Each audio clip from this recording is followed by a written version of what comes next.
everybody. Morning? Is it morning? I never know what time it is in Davos. Good morning. Welcome to this panel. I'm very excited to be here. My name is Sarah Eisen. I'm a host of CNBC, where I do a show every day, 10 to noon Eastern time. We're going to talk about the global banking system with the right people. We're going to talk about whether banks are prepared for the future. We're going to talk a little bit about how banks are doing right now. So I'm very excited to introduce our distinguished panelists, Slawomir Krupa, did I say it right? Perfect. CEO of Societe Generale, Geeta Gopinath, of course from the IMF, where she's the Deputy Managing Director. Sergio Armani is the CEO of UBS, and Mary Erdos is the CEO of Asset and Wealth Management at JP Morgan. So we've got a nice representation of the world and the industry, and you know, 2023 was a weird one because it's hard to believe. Back in March, we had in the US bank failures, including Silicon Valley Bank.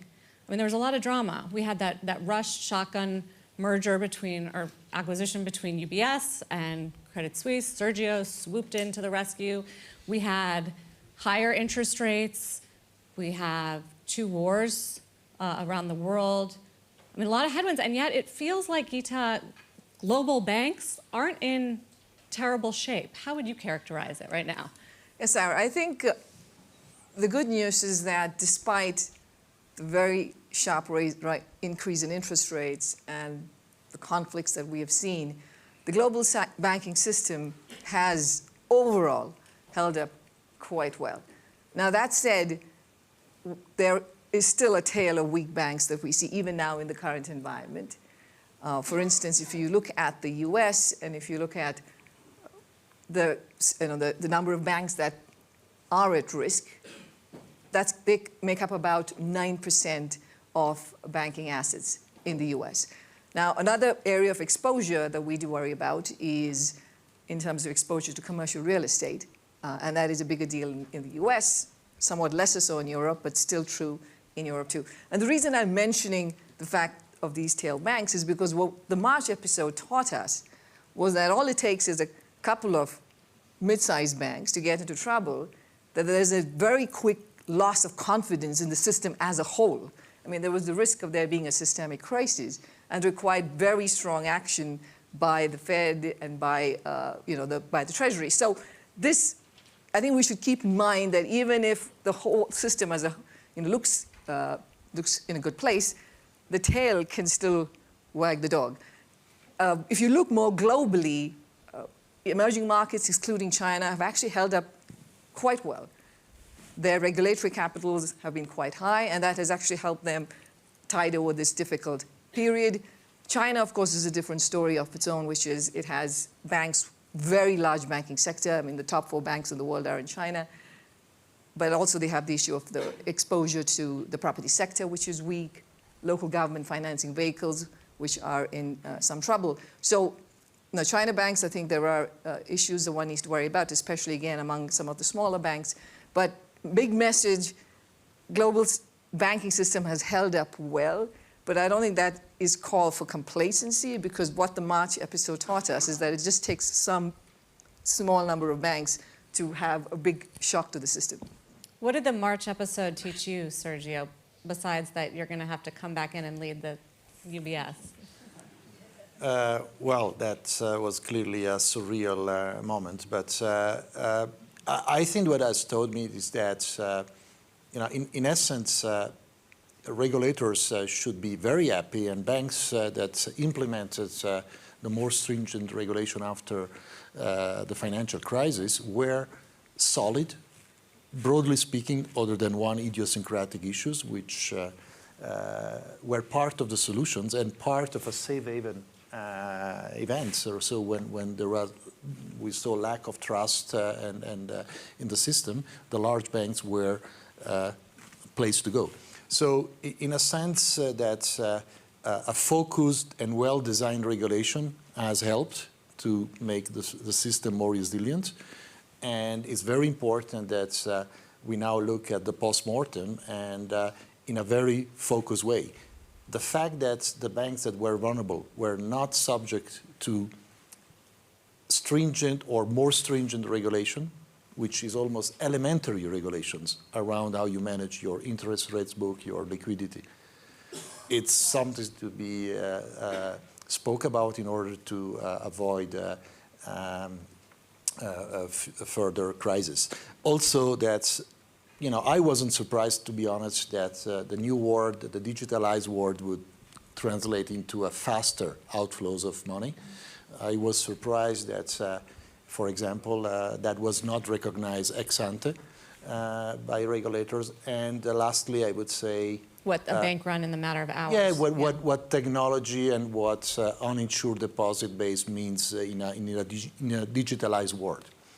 And the second one is, broadly speaking, particularly in the US, this disconnect between monetary policy and prudential policy. So once you go into a huge and rapid hike of interest rates, not realizing what would happen to your weakest link in the banking was a little bit of a surprise for me. Can I just add on that? Please. So the banks are a reflection of their clients. A bank is as strong as the type of clients it has and the relationships that it has with it. And it's a relationship business. And who you choose as your clients and how you do that, it shouldn't be a surprise as to what happens when you get in a stressed out situation. So Sergio's point about in the US, in the regional banking crisis, you had 90% of the clients of Silicon Valley Bank and First Republic Bank were institutional clients who were uninsured depositors who are now in a digital world.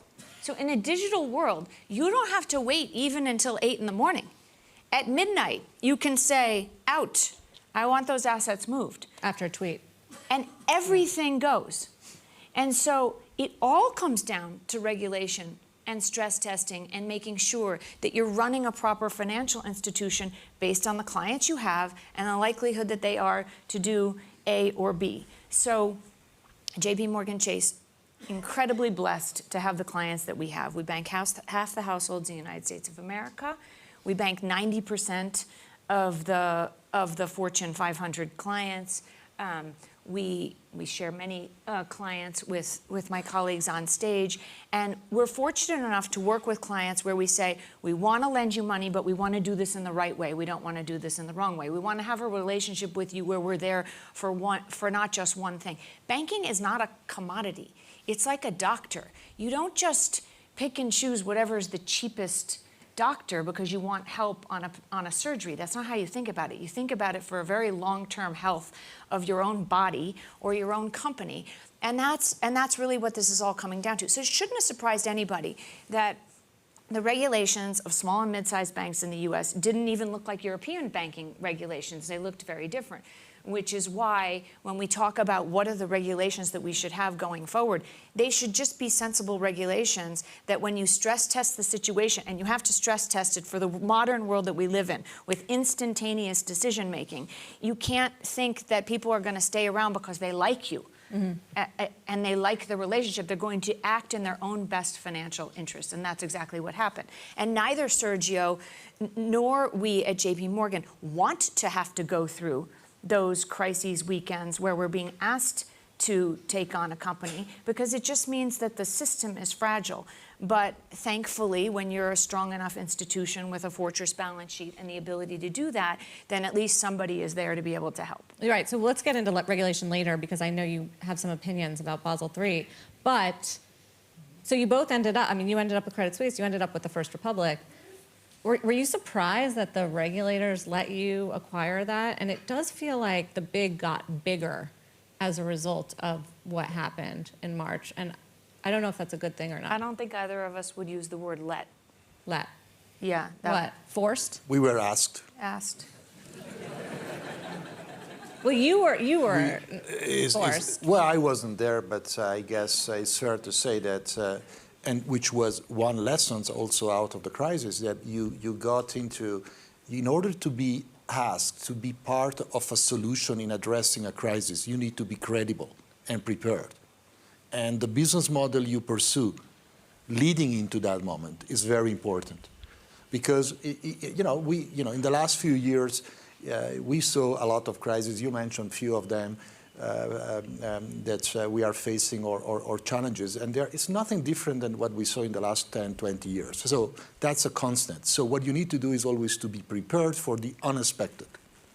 And one of the scenarios you need to play is how you take commercial advantage in organically or non-organically in a crisis. So you need to be prepared for. So when you do that, then you need to realize that in banking, M&A happens mainly in crisis.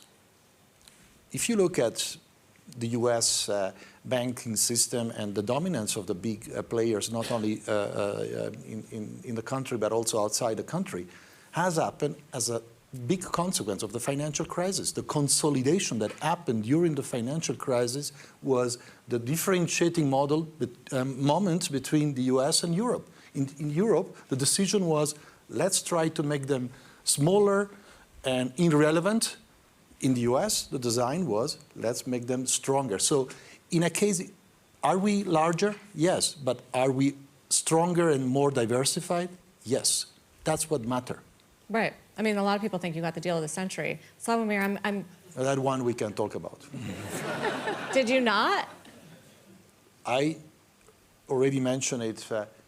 It's the prize of the century, not a deal of the century. In order to be the deal of the century, we need to work hard in the next 2 or 3 years and unlock the potential. You know, it's not a present, it's nothing for free.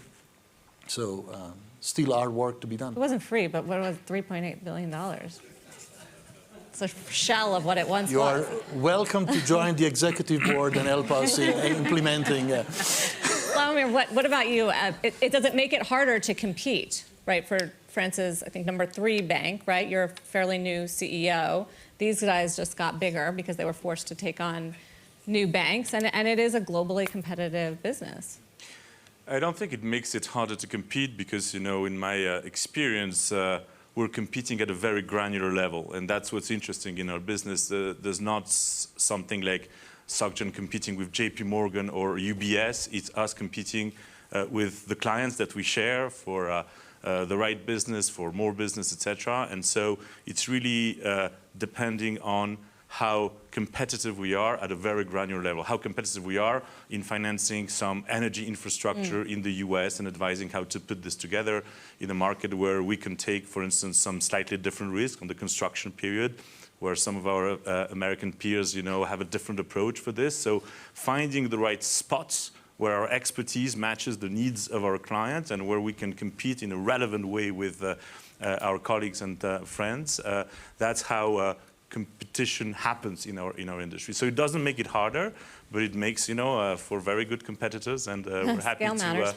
to try and match them. Where is the opportunity for you? Because a lot of people, I know you're focused on turning around the business, and a lot of people were very eager to hear about your plan, and the market didn't receive it so positively. So I'm curious how you're thinking about that opportunity now.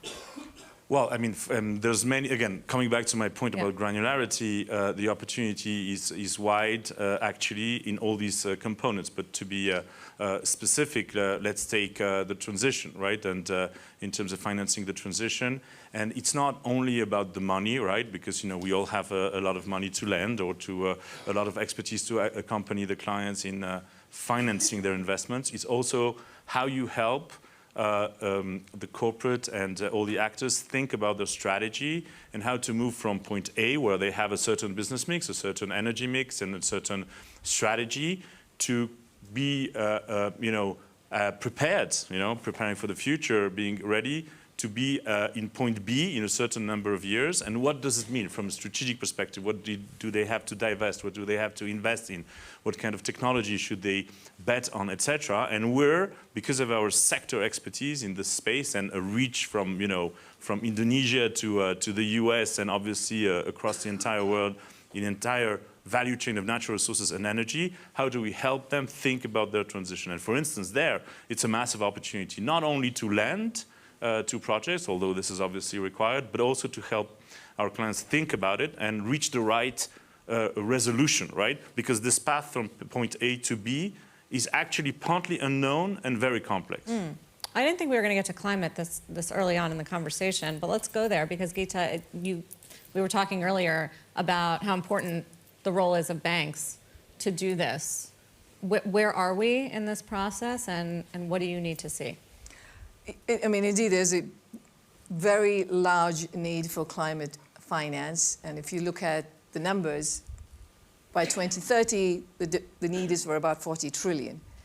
And what we've seen from the very large banks, the so-called GSIBs, commitments of about 9 trillion to finance new sustainable projects till 2030. So that's a good chunk of the 40 billion, but still, I mean, the banking sector makes up about half of the financial system, so more is certainly needed. But before we get there, and I think the point that you made, that there is certainly a demand for climate finance, but we still have all kinds of holes in terms of data, in terms of information architecture, right? I mean, concerns about greenwashing are relevant. And so I don't think we've actually managed to put together the information architecture that's needed, the kind of the transparency that's needed to get a lot of capital flowing very quickly to the climate space. And here again, since regulation is absolutely critically important, regulators are going to play a very important role. Now, there's of course the flip side of what climate means for the banking sector, which is the transition risks and the risks to the banking system of that exposure. Again, there, we're only kind of in the early stages of trying to determine what that implies in terms of risks to the balance sheets of banks from climate exposures that they have, and much more needs to be done on the regulation and the supervision side. Is that a big risk for banks? Well, we have simulations, others have run simulations, that if you have a very disorderly adjustment, climate transition, that could be very costly. Mary, how do you think about that? I mean, therein lies a bank works for its shareholders and for its clients, and of course its employees and its communities. But in the bulk of our job is to be a fiduciary for clients, where we're helping them invest, and to help for our shareholders. And so it's not like we have a target for climate investments or climate financing. We're helping our clients to do that. And so it gets to the point of regulations, which we were talking about before. Go for it. Who in their right mind would make regulations more onerous on any institution to finance a wind or a solar company than it would to finance a social media company? the Fed, the Federal Reserve? I don't understand. So a lot of this is just sort of, what is it, ready, fire, aim, think about putting these regulations out. There's sort of this sense that, like, if you're big, you must be bad, or I must have to sort of control you. All we are is a reflection of our clients. We're just trying to help our clients. So we're trying to do the best we can. We're trying to do it in a controlled manner. We haven't even talked about technology investments. I mean, the reason that people keep turning to the institutions that are up here on this screen are because this is serious stuff. This is the safety and soundness of financial institutions, but it's the safety and soundness of your money. You want your money moving around the world in today's environment where AI is taking over and people can crack in. We have 45 billion cracks into our system that don't make it through, not on an annual basis, on a daily basis.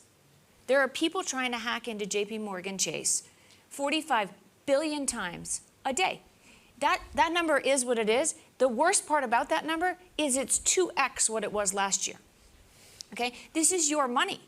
So you need people. We invest $15 billion in technology every year. So does this panel. And you think about who's going to invest the money to protect your assets, to make sure when you're moving them around the world, when you're going to make the wind or solar investment and it's got to hop out of your bank and into a company, is it going to make it there from point A to point B? Are you going to do it in the right way? Is someone going to be there to protect you? If somebody hacks in, can we see it? Can our systems do more than our brain can do? The AI work that we do in our company, we have 62,000 technologists in our company. We have more engineers than Google or Amazon. Why? Because we have to, and we want to, and you want us to. You need us to protect that. And so all of this is an ecosystem where you care deeply. Again, it goes back to a doctor or a hospital. You care deeply about who it is that's there to take care of you. And so is the point that the regulators are going to make that harder for you to do? I don't really have a sense of where they're coming from. And Geeta, maybe, chime in here on the goal of regulations is obviously to be able to make a safe and sound system. So what is it that made us think that we would give regulations like this to high-end GSIB big banks, big financial institutions, and other regulations to smaller institutions, and think you weren't going to have some weird things happen in 2023? So now what happens when you take all of those institutions, financially regulated institutions, and you say you can no longer lend money to this whole swath of clients without having to put up massive amounts of capital? Where's that lending going to go? It's going to go to another swath of people. You would be naive to think that we wouldn't be sitting here next year or the year after talking about the crisis that happened because of that played out. And so it sounds very self-serving when financial institutions get up here and say, oh, financial regulations, and that's not really what it's about. It's just about trying to figure out how do we make a safe and sound system so that money moves around the world freely. I agree with Mary that the goal is to have a safe and sound system, and not just for the banking sector, but the whole financial system. So certainly we worry about regulatory arbitrage, which is that if you put a lot of regulation on banks, then the money goes to the non-bank financial system, and that's where all the trouble comes up. But that said, Mary, I think of course, we have to keep in mind that we did have the great financial crisis, and it was thanks to the regulations that followed that we haven't had the kind of turmoil that we saw during that episode. So it is important to have the right amount of regulation and the right supervision, not just the regulation. But that was the other thing we took away from the March episode, was that regulation alone is not going to cut it. You need the supervision. You need to make sure that banks are actually doing the right risk management practices, and you can't take that for granted. So we need to push on that front. But you're right, we have to be careful about regulatory arbitrage, and it shouldn't be that we completely control one part of the system, and then you have another system that's unregulated, and that's where the money goes, and that's where the problem comes. So we certainly need to look at the whole set of issues. Not here we're talking only about banking and its future, but there is much more out there. But if I can say, please, Sergio. Go on. So just I'm shocked everyone wants to talk about on regulation. the transition. I want to go back for a second on the transition and the regulatory pressure that we have from this perspective in terms of climate risk, etc. Just in the context, actually, of the panel, to go back to the idea, who's thinking about the future, and why is it that sometimes we're portrayed, to your point, as the ones who need more control, who need to be, really overseen, because we would be the bad actors in terms of the transition or fossil fuel economy, etc. We at SocGen, and I'm sure my friends here have similar stories, we were financing renewable energy in the 90s. I don't remember any regulator coming to us in the 90s telling us, you know what, 30 years from now it's going to be a big deal, so why don't you start working on this? In early 2000, we had a team dedicated to ESG research on equity. Same thing, right? We are doing this every day, right? The adaptability, which I think is the key answer to are we ready to the future, it's not so much are we ready to the future, are we adaptable enough to deal with all the scenarios that are out there in terms of our future, right? And so the point here is we are an essential cog in the economy, and so we play a very important role in making these things happen. But we're not the ones tasked with figuring out what the entire balance of the transition should be, right? We're not setting the behavioral standards of society, right? We can be very compliant, we can accelerate the change, but we are just banks, right? With a big responsibility, but one which is being a cog in something, in a framework that is being set by others, and frankly, in democracies by democratically elected government officials. I mean, if I can say, because this is a very important topic, because I'm touching also on your point. I do think that there is a big difference between the prudential regulation necessary to avoid the mistakes during the financial crisis to the topic of addressing the climate topic.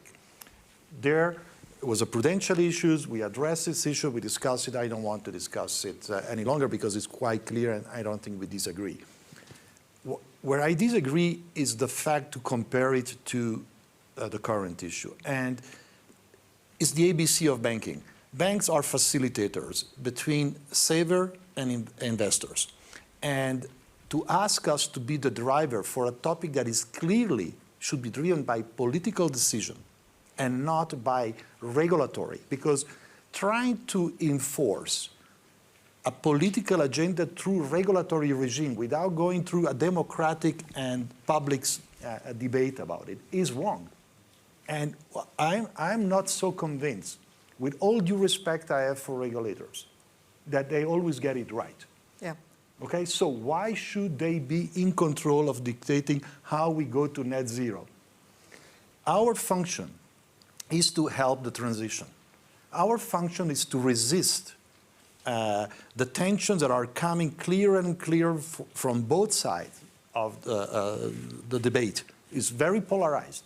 And what we have to do is to be able to have a reliable regulatory system that allow us to help the transition, because the transition is the solution to that. If we try to be too binary and too quick about, not only we're going to create consequences for banks, but also for the entire society, because we're going to eliminate so many people, take out access to energy and a chance to grow and create wealth. And you know, in many countries in the world, the topic is not about CO2, is to get food, is to get to the next level out of poverty. So we have to pay attention what we ask banks to do.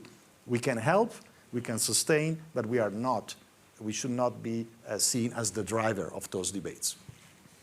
Please. So, Sergio, you should have let me go before you, because I would have clarified. I would have clarified. Actually, what I wanted to follow up with was when I refer to regulation and supervision, climate-related, it is not about mandating or about directing banks to do certain amounts of lending on climate. That was absolutely not what I was suggesting. There is a prudential aspect to climate risks, which is something that absolutely requires regulation and supervision. I also made the point that if you want to get enough money going to climate financing, you need a good climate data architecture, clearer sense of what are the markers for what is a truly green project and what is not. I think that's where there is a role for policy to play. But just clarifying that at no point did I say that the idea is about telling banks that you've done 9 trillion, but please now go to 20 trillion. I wasn't saying that. IMF mandates No, but that's energy I haven't finance. understood it that way. My point is that to front run, the real danger is not such a directed move into what you should do, but it's front running regulation can be dangerous, because if you let the market say, okay, in 5 years' time we expect you to be there, otherwise you're going to get punitive capital. If you don't, that's where we need to pay attention. How we implement, how we phase in regulation in order to reduce the credit risk for banks and facilitate the transition. So And again, we have a level of flexibility in the end, right? That's the point I'm trying to make to some policymakers I'm meeting. We have a high degree of flexibility. So watch out if there are too many mandated things from a business mix perspective.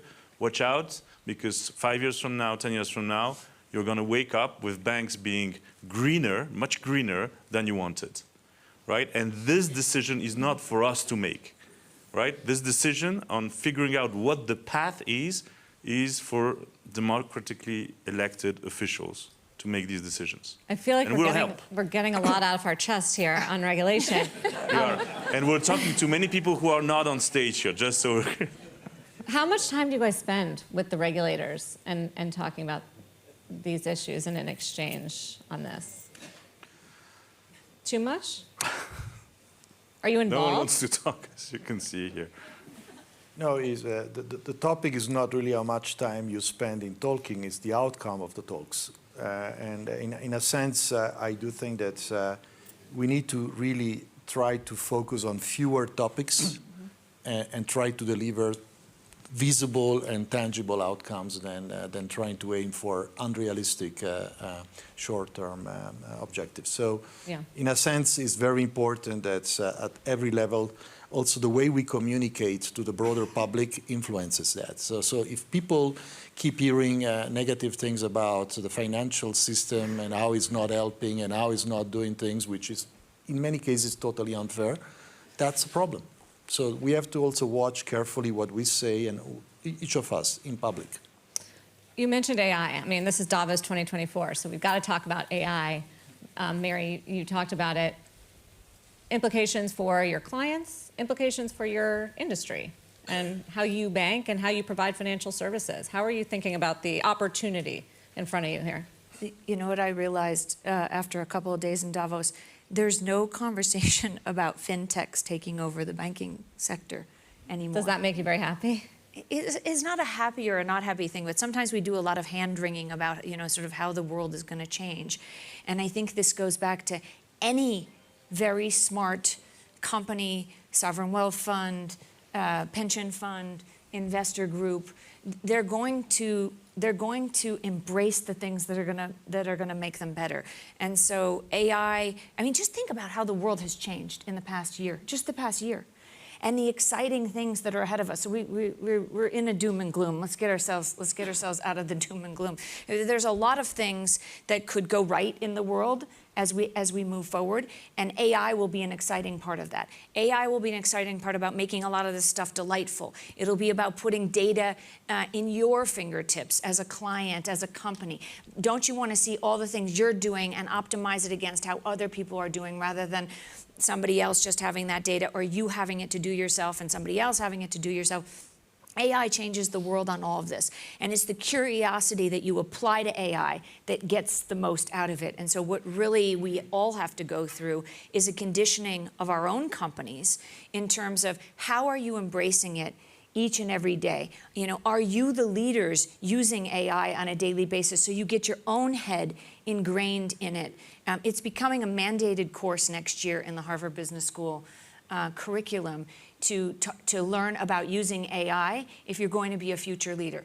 It's the same thing as technology. I always say to people, you have to take technology, you have to understand Python coding, you have to do all of that, not because you need to be a technologist in the world, but because if you don't, how are you going to have a technology group that you're going to be able to talk to and identify with and understand that? So AI is going to change all of this. It's going to make it really exciting. It has lots of dark sides to it as well, right? So we have over 70 major elections that are happening this year.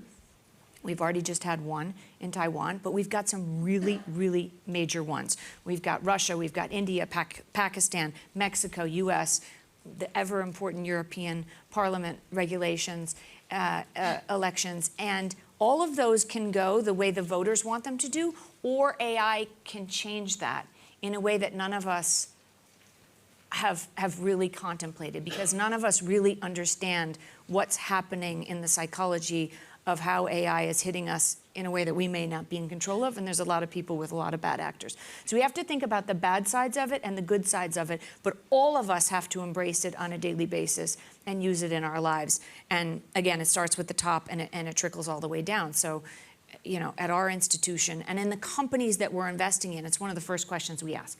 How are you using AI? How are you embracing it for the future? Because if you don't, someone else will, and they'll be eating your lunch on the next morning. How are you using AI? How are you embracing it?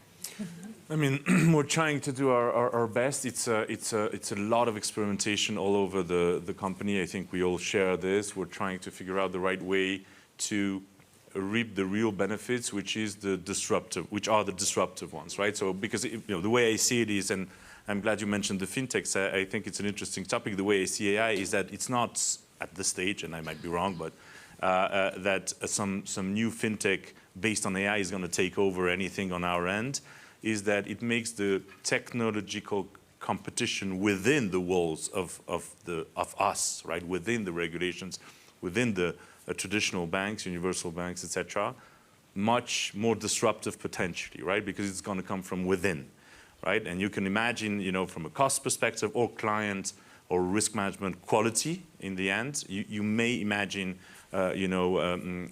profound changes that would make the competitiveness of one of us really different from the others, right? And this is the risk and the opportunity, frankly, to watch. And therefore, we need to both experiment, but also find ways to make sure that somebody and some buddies within the company think in a challenger way about the existing organization and the existing, pre-existing realities of both operations or ways to approach client quality or risk management. And so that's what we're trying to figure out, like try to understand how we can focus the efforts on where it's going to matter most from a competitiveness perspective. Geeta, I mean, they're not talking about replacing analysts with AI, but there are clearly productivity savings here, and that's a big part of the opportunity, I would think, for banks, where labor is your biggest cost, right? IMF has done some recent work on this and some studies as far as jobs and replacements, and this is going to be a big societal and economic disruption. How are you guys thinking about what to do here?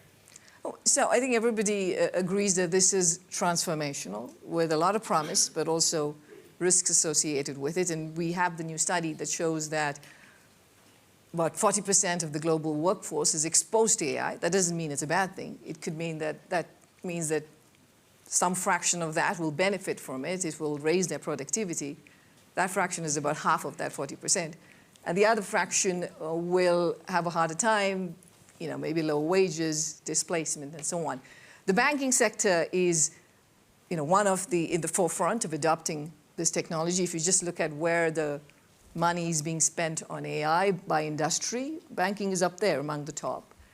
Clearly, lots of benefits from it, financial inclusion, even in terms of, like AI-driven biometric identification that makes things safer for the payment system. Lots of pluses, productivity increases, and so on. But of course, there are still these issues about when loans are being made, are you going to use this technology which can then generate embedded bias, the questions of data privacy, and whether this technology accidentally reveals confidential information. Autonomous AI, we just saw one example where that happened. So those kinds of risks exist and need to be taken care of. There's another risk which is not like imminent, but something that we are thinking about at the IMF, which is if we enter in a world where all the major banks are using this technology, which, by the way, is being produced by 3 or 4 big companies in the world and adapted, are we going to see like supercharged herding behavior? Which is, are we going to see where you have AI bots or AI models that are sentiment-driven and feed off of each other, and you then end up with much bigger amplitudes in the financial cycle, which is you can get big credit booms and big credit busts. This is something that we are looking into, and it's, again, I'm not saying it's an imminent risk of any kind, but it is something that we are paying attention to.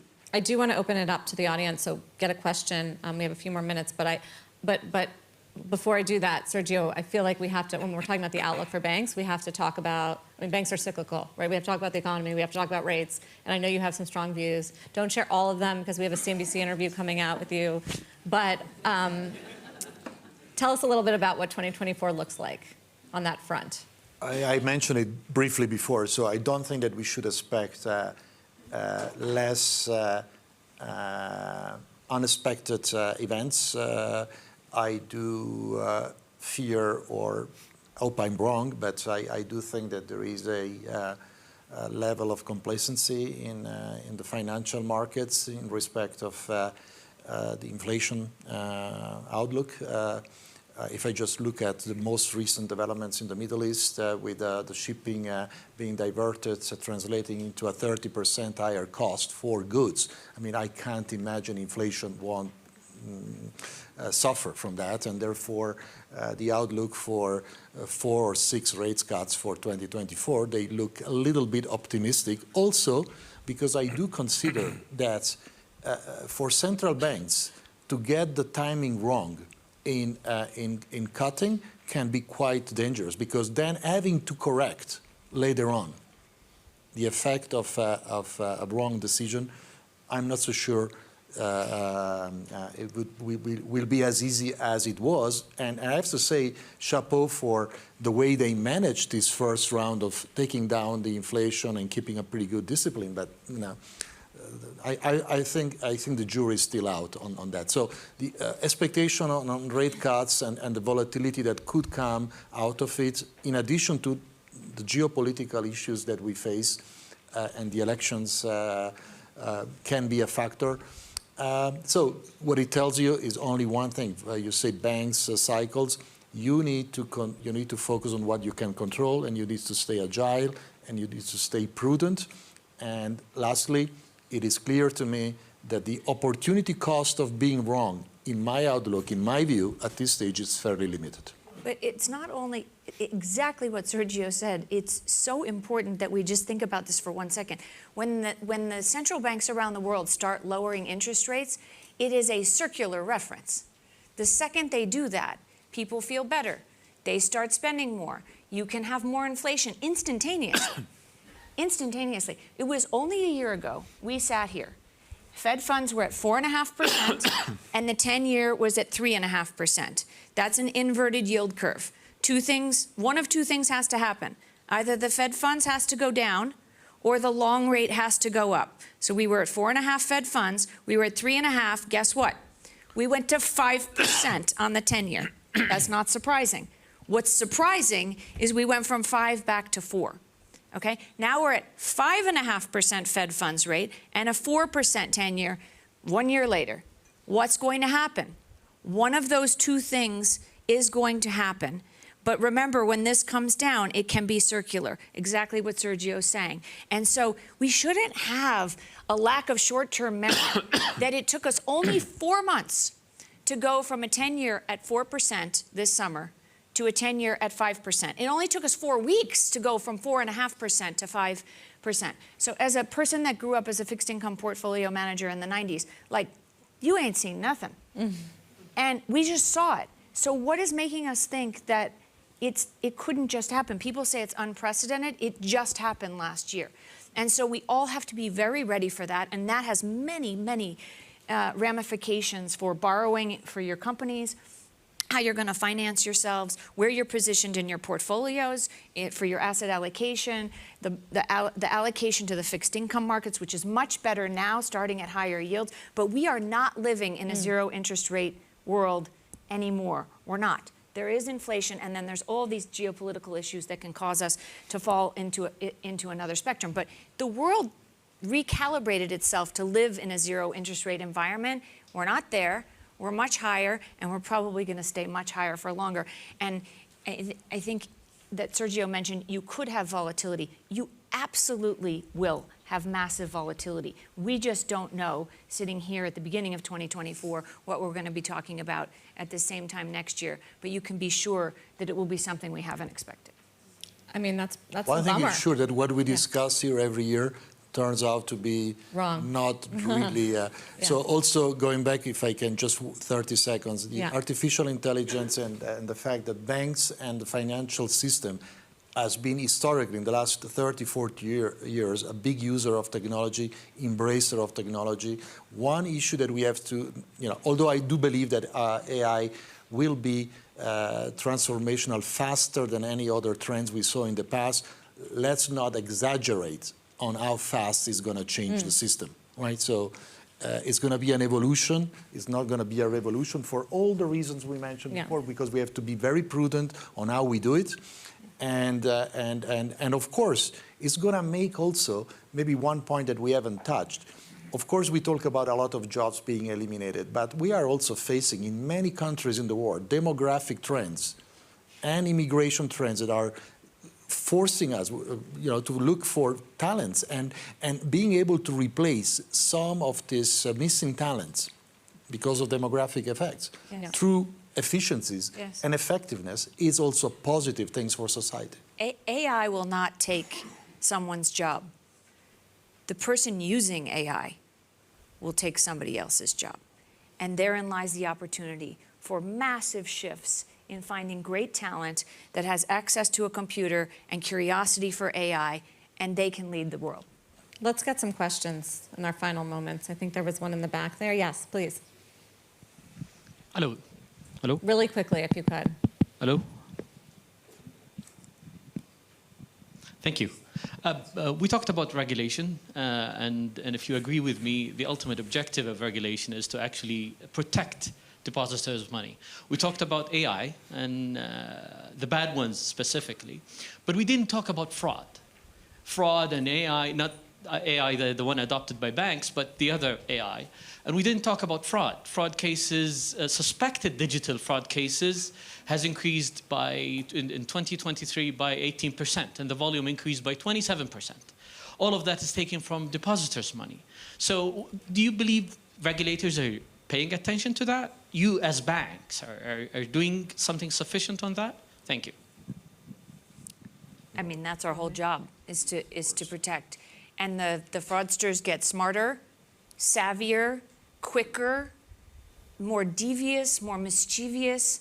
They go in to the law firm that's sending you an email, they take over the email, and they send the bank a note saying, please send the money here. Who am I to question my lawyer that's responsible for the M&A transaction that I've been working on for the past 6 months with them?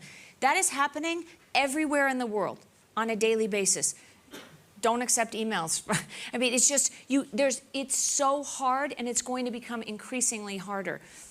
And that's why staying one step ahead of it is really the job of each and every one of us. I think there is, given the tremendous uncertainty, including in terms of the scale of the impact of this technology and the way it's evolving, I think a general point can be made that policy could be playing catch up. And so we could risk having a big event before we actually figure out how to fix it. It's not a given, but that is a risk. Higher capital rules. Just kidding. One more really quick one, because we're over time. Anyone? Okay, oh, sorry, last one.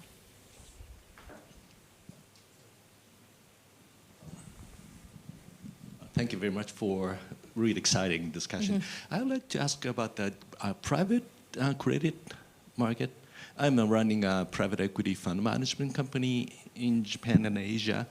And then I'm understanding that the private debt market has been showing really rapid growth and replacing leveraged finance business or project finance business of conventional banks. I would like to understand why things happen, and you banks are giving up leveraged finance business in the future.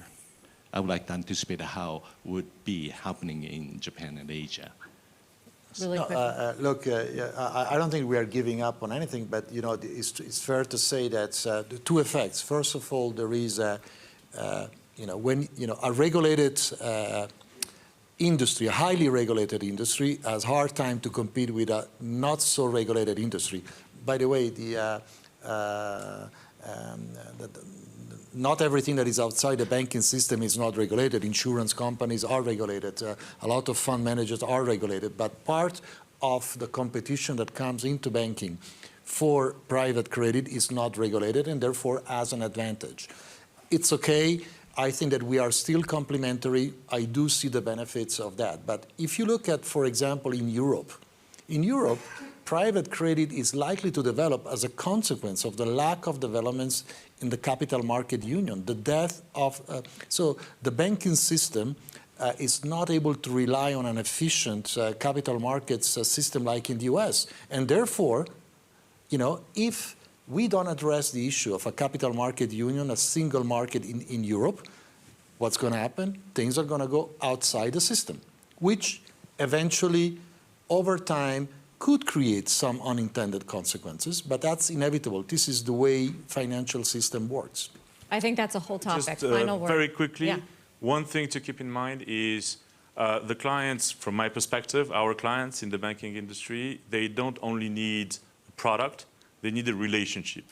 All of us have had clients for 100 years. We have companies we've banked for 100 years, and they need that relationship. And so in the end, I think there's a lot of complementarity between the two, and that we keep the relationship and the advice and the trust, and they provide some of the capital, and that's fine by me. Banks are better. They do different things. That's what I learned today. I'm way over time. I'm going to get in trouble. Thank you. Oh, I think we got a lot done. Thank you very much to our distinguished panelists. Thank you.